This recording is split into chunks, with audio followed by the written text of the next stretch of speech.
Namaste and welcome back students. So today we are going to discuss the new chapter of your science is chapter number 5, separation of substances. Okay.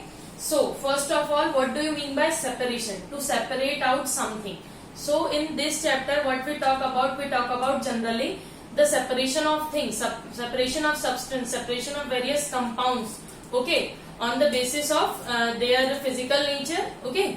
जैसे कि उनके physical nature के basis पे हम लोग separation करेंगे. जैसे suppose that कि अगर गेहूं है ओके और उसमें कुछ छोटे छोटे कंकड़ हैं या छोटे छोटे पत्थर है तो उन्हें आप कैसे सेपरेट आउट करेंगे. So it's in a solid form, वो सॉलिड फॉर्म में है और उसमें जो भी कचरा है, जो भी ऐसा अनवांटेड पार्टिकल्स हैं वो भी in the form of solid है. ओके, तो उन्हें हमें पिक आउट करना है. सो we generally use the separation method of separation, that is picking, hand picking. Okay, so let's start our chapter. So first of all, just see the terms to remember. Separation of substance. Homogeneous mixture. What is homogeneous mixture? A mixture in which the particles of various substance are uniformly distributed and cannot be seen.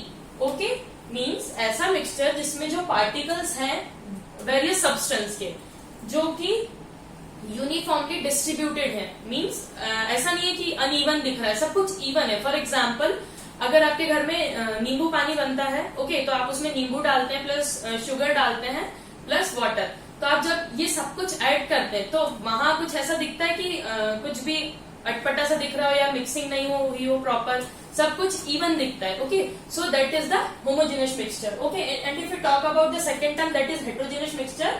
A mixture in which the particles of various substance are not distributed uniformly and can be seen easily.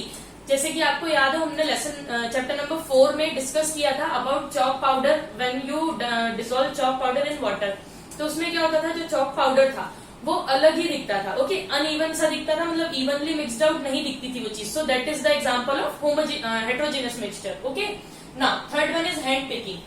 Separating unwanted solid materials from the useful substance by hand. जैसे कि अभी हमने बात की थी starting में कि suppose that अगर आपको गेहूं में से छोटे छोटे स्मॉल जो स्टोन्स आते हैं, पेबल्स आते हैं, उन्हें अलग करना है तो आप किस मेथड से अलग करेंगे, वो होगा आपका हैंड पिकिंग से. Okay, fourth one is sieving. Separating fine particles from coarse particles using a sieve. Okay, आपने घर में जनरली देखा होगा कि जब किसी चीज को, जैसे कि कोई बड़ा पार्टिकल है, सपोज दैट राइस है, राइस में से अगर कोई जैसे छोटे छोटे राई के दाने सपोज दैट अगर उसमें है, आपके जो राइस का बैग है, तो आपको उसमें से अलग करना है. तो कैसे अलग करेंगे आप, छान के. So that process is known as sieving. Okay, and winnowing. Now the what do you mean by winnowing? Separating grains from husk with the help of wind. अगर आप लोग गांव कभी गए हो और देखा हो कि ऐसे ऐसे करके जो सूप होता है उसमें लेकर अनाज को, और अनाज में क्या मिक्स होता है, भूसा. Okay, husk. तो उसको ऐसे ऐसे in the presence of wind, यहाँ से एक जो विंड मिल छोटी सी होती है उसको, उससे एयर ब्लो करवाई जाती है और ऐसे ऐसे करके उसको हिलाया जाता है. तो जो ग्रेन्स होती हैं वो यहाँ पर सेटल डाउन हो जाती है, मतलब नीचे, और जो हस्क होता है वो उड़ जाता है. So that is the winnowing. Okay, now next term is threshing. What do you mean by threshing बेटा? Threshing, separating grains from the sun dried stalks. Okay, जैसे कि आपने देखा होगा कि जब गेहूं की फसल आती है और वो कटती है तो कटने के बाद वो कुछ दिनों तक वहीं खेत में पड़ी रहती है, या फिर हम उसे लाकर एक सेपरेट, हमारे पास रूम होता है उन सब चीजों के लिए, तो हम उसको वहां पर लाकर रख लेते हैं. किसकी प्रेजेंस में? सन की. मतलब क्या होता है कि वो जब सन की लाइट में वो सूखना शुरू होंगे और जैसे ही वो सूख जाएंगे तो उन्हें दो मेथड से अलग किया जा सकता है. या तो जो वो गेहूं का छोटा सा बंच बनाकर ऐसे ऐसे उसे ठोकेंगे किसी एक ड्रम पर, तो उससे क्या होगा कि गेहूं झड़ के निकल जाएगा, मीन्स उसमें से फॉल आउट हो जाएगा. और जो आपका सेकंड मेथड है थ्रेशिंग, मीन्स एक मशीन होती है जिसे थ्रेशर बोलते हैं. तो उसमें जब आप गेहूं के वो सूखे स्टॉक्स को डालेंगे तो उससे भूसा अलग हो जाता है और आपका गेहूं अलग निकलता है. ओके, तो उसमें क्या होता है, थोड़ा सा प्यूरिफिकेशन भी हो जाता है. Okay, now the next term is sedimentation. Separating the suspended particle of a solid from liquid using the effect of gravity. Sedimentation समझने के लिए आप इधर आ जाइए. Sedimentation बेसिकली क्या होता है, the particles of sand settle down to the the particles of the sand settle down to the bottom of the beaker called sedimentation. कोई भी एक लिक्विड है सपोज, जैसे चॉक पाउडर का एग्जांपल ले लीजिए. चॉक पाउडर में क्या होता है कि जैसे शुरू में आपने डिसॉल्व किया तो उसमें बिल्कुल वो सब कुछ ऊपर ही रहेगा, लेकिन थोड़े टाइम बाद अगर आप उसको रख देंगे तो क्या होगा, जो हैवियर पार्टिकल्स है वो नीचे जाना शुरू हो जाएंगे. जैसे उसका एक बेस्ट एग्जांपल है सैंड पार्टिकल्स. उसको आप जब डालेंगे तो वो धीरे धीरे धीरे धीरे बीकर में सेटल होना शुरू हो जाएगा. और वहीं पर डिकेंटेशन क्या होता है, transfer of clear supernatant.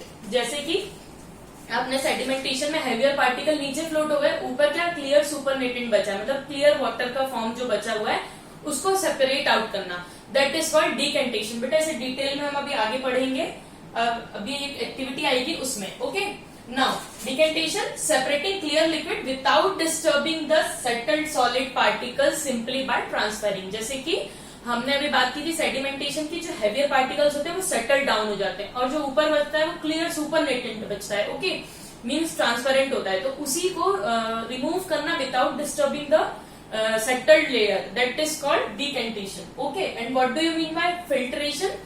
Separating insoluble impurities from the liquid with the help of filter paper. Okay, जैसे कि आपने चाय छनते हुए देखी होगी, तो हम चाय छन्नी जब लगाते हैं तो उससे क्या होता है कि जो चाय की पत्ती रहती है वो ऊपर रह जाती है और जो चाय होती है वो नीचे आ जाती है. तो same happening in the filtration. क्या होता है उसमें, हम फिल्टर पेपर का यूज करते हैं फिल्ट्रेशन की प्रोसेस में. जैसे कि आपका कोई भी एक सैंपल है सपोज दैट, तो उसमें दो पार्टिकल्स हैं, एक जो है डिसॉल्व हो चुका है और एक जो है इंसॉल्युबल है. ओके, जैसे कि आपका नींबू पानी, उसमें जैसे आपने विदाउट छन्नी अगर उसे बनाया है तो उसमें जो नींबू के छोटे छोटे पार्टिकल्स है वो आपको अलग ही दिखेंगे. तो जब आप उसको दूसरे बीकर में या दूसरे ग्लास में ट्रांसफर करेंगे तो with the help of filter paper, जैसे कि जब चाय छानने के लिए आपकी जो चाय छन्नी काम करती, that is the that works like a filter paper. Okay, so that is filtration. And solubility, the maximum mass of solute that can be dissolved in 100 gram of solvent at specified temperature. solubility क्या होती है कि कोई भी mass of solute है, जैसे जिसे हमें मिलाना है that is solute. okay, जिसमें मिलाना है that is solvent और जो बनेगा that is solution. okay, तो मैक्सिमम मास ऑफ सॉल्यूट को हमें डिसॉल्व करना है 100 ग्राम ऑफ सॉल्वेंट पे. मींस सपोज दैट आपको 25 ग्राम ऑफ चीनी दी है, उसको आपको 100 ग्राम ऑफ वाटर में डिसॉल्व करना है, लेकिन एक स्पेसिफिक टेम्परेचर पे. So that is solubility. Okay, and last term of your terms to remember, that is saturated solution. Solution in which no more solute can be dissolve at given temperature. ऐसा solution जिसमें कि अब और solute add नहीं हो सकता. Okay, given temperature पे, उसका भी एक टेम्परेचर मेंशन होता है. So at given temperature no solute can be add on it. Okay, so that is the saturated solution. Okay, now students, let's start our chapter. So if you see the first page of your starting of chapter, that is mixture. What is mixture? Mixture which contain two or more substance in any proportion called mixture. Okay, mixture क्या होता है, जिसमें दो या दो से ज्यादा substance मिले हों लेकिन उनका कोई एक डिफाइनाइट प्रोपोर्शन नहीं होता है. ठीक है, मतलब उसका कोई ऐसा फिक्स्ड अमाउंट नहीं होता है कि 100 ग्राम अगर क्या बोलते हैं एक बीकर में आपने सॉल्ट डाला तो 100 ग्राम ही आपको शुगर भी ऐड करना है. No, if you add 100 gram of salt, so you can add 10 gram of sugar. Means no fix proportion here. Okay, so it's called mixture. Okay, now a mixture में be a solid, liquid और gas. Mixture क्या हो सकता है, solid में भी हो सकता है. उसका एग्जांपल आप सॉलिड में भी देख सकते हैं, लिक्विड में भी देख सकते हैं, गैस में भी देख सकते हैं. सॉलिड में कैसे देख सकते हैं, सपोज दैट एक कटोरी चावल लिया और उसी में एक कटोरी में दाल भी ऐड कर दिया या हाफ कटोरी जो भी, तो वो एक मिक्सचर बन गया. ओके, लिक्विड की अगर हम बात करें तो एक ग्लास पानी लिया है, उसमें कोई सा भी कलर आप डाल दो, वो भी एक मिक्सचर का फॉर्म हो गया. और गैस की बात करें तो वैरायटी ऑफ गैस जो होती है, जो सिलेंडर्स में फिल होती है, तो वो एक लोनली नहीं होती है, उसमें कोई ना कोई मिक्सचर एड ऑन करके ही होता है. Okay, now if we talk about the classification of mixture, there are two categories. First is homogeneous and second one is heterogeneous. जैसे कि अभी हमने terms to remember में बात की थी. Okay, homogeneous की अगर हम बात करते हैं बेटा, तो mixture in which the particles of substance present cannot be seen. मतलब जिसमें हम जो particles mix up हैं उन्हें देख ना पाए, मतलब even रहे. ठीक है, तो दैट इज होमोजेनस. और हेट्रोजेनस क्या होता है, जिसमें आप आसानी से पार्टिकल्स को देख सकें. मैं एक बार फिर से रिपीट करती हूँ। होमोजेनियस क्या होता है बेटा? Mixture in which the particles of substance do not see. जैसे कि अगर आपने एक ग्लास पानी में 2 ड्रॉप इंक का डाला है, आपने उसको अच्छे से मिक्स कर दिया, अब आप उसमें से सेपरेट आउट नहीं कर सकते कि वाटर कहाँ है और इंक कहाँ है, सब कुछ इवनली दिख रहा है।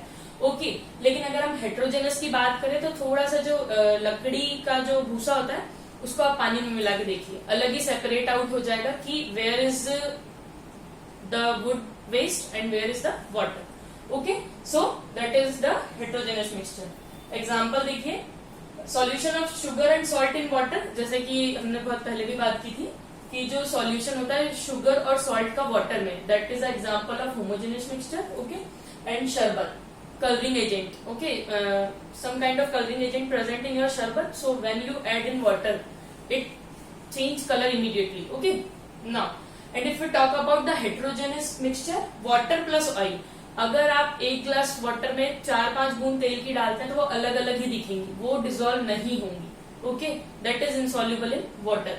एंड चॉक इन वाटर, जो हमने बहुत पहले भी बात की थी चॉक पाउडर की, कि जब आप वाटर में मिक्सअप करते हैं तो वो भी मिक्स आउट नहीं होती है। Okay, now pure and impure substance, एक और टर्म है आपके बुक में। What are pure substance? A single substance of a definite composition is called pure substance. कोई भी एक सिंगल सब्सटेंस है और उसका डिफाइनाइट प्रपोर्शन है, ठीक है, और या डिफाइनाइट कंपोजिशन है, that is called a pure substance. Okay, for example pure gold और प्योर कॉपर। आपने कॉपर्स की बॉटल्स देखी होंगी, जैसे कि अगर वो प्योर फॉर्म में है तो वो अलग ही दिखेगा, लेकिन अगर मिक्सिंग होती है, जैसे सबसे बेस्ट एग्जांपल इसका सिल्वर और ऑक्सीडाइज सिल्वर। सिल्वर जो है आपका प्योर व्हाइटिश दिखेगा, लेकिन जो ऑक्सीडाइज्ड सिल्वर है वो आपको थोड़ा सा ब्लैकिश दिखेगा। Okay, now impure substance, a substance in which some other substance are also present in smaller amount. Means क्या होता है कि जो आपका सब्सटेंस है, फॉर एग्जाम्पल गोल्ड, उसमें थोड़ा सा दूसरा सब्सटेंस भी प्रेजेंट है। Okay, so that is the impure substance. जो आपके घर में ज्वेलरी यूज होती है, आप लोग भी, बहुत से लोग ज्वेलरी पहनते होंगे, स्पेशली गर्ल्स, तो उसमें जो गोल्ड होता है वो प्योर नहीं होता है। क्यों नहीं होता है? क्योंकि प्योर गोल्ड बहुत ही सॉफ्ट होता है और वो जल्दी से टूट जाता है, मुड़ जाता है, और जब हम उसमें थोड़ी सी मिक्सिंग कर देते हैं, मीन्स हम उसे इम्प्योर सब्सटेंस में कन्वर्ट कर देते हैं, तो इजिली उसे हम मोल्ड कर सकते हैं, मतलब जिस शेप में भी बनाना चाहें, और आप उसे फिर फर्दर यूज कर सकते हैं। Okay, why there is need to separate the constituents of a mixture. अब ठीक है, मिक्सचर तो सेपरेशन ऑफ सब्सटेंस हम पढ़ रहे हैं, उसमें हमने मिक्सचर देखा, होमोजेनस भी देखा, हेट्रोजेनस भी देखा, लेकिन इन्हें अलग करने की बात क्यों आई और कैसे आई?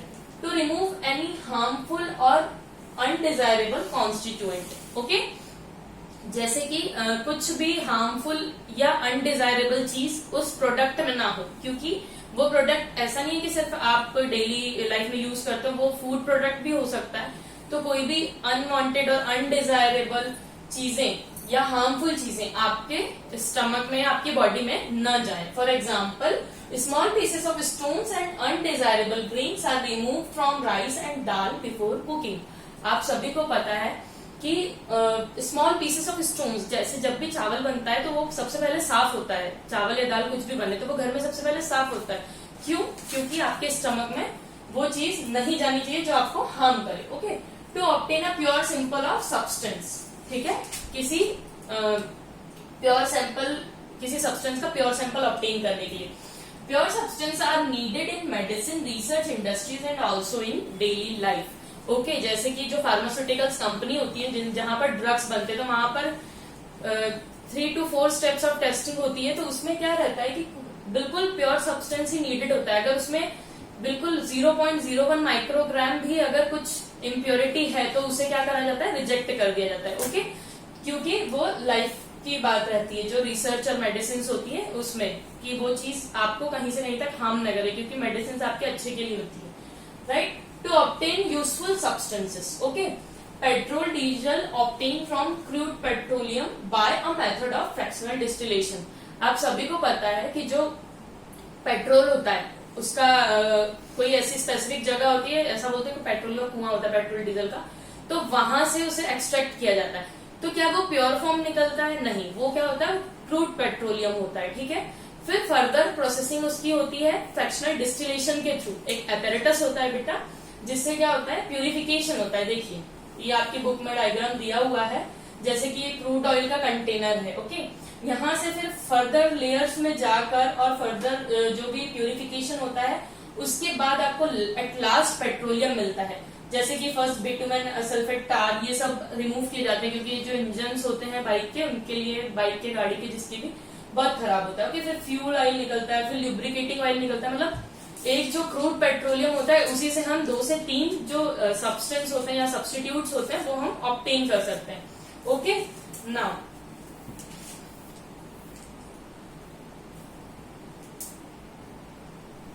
Methods for separating the constituent of mixture. ठीक है, अब मेथड्स हैं कुछ, तो वो कौन कौन सी हैं? Separating a solid from other solid. अब सेपरेशन तो हो रहा है, लेकिन किस बेसिस पे हो रहा है? जैसे कि सॉलिड से सॉलिड में सेपरेशन। ठीक है, कोई सॉलिड है, उससे ही हटाना है किसी सॉलिड प्रोडक्ट में से। Okay, so separating a solid from other solid.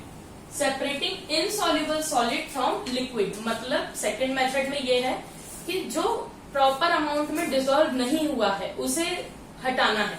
किसमें से? वाटर में से। So insoluble solid from liquid. Okay, now third one is separating a soluble solid from its solution. Means जो सॉल्युबल ऑलरेडी हो चुका है, उसे हटाना है किसमें से? सॉल्यूशन में से।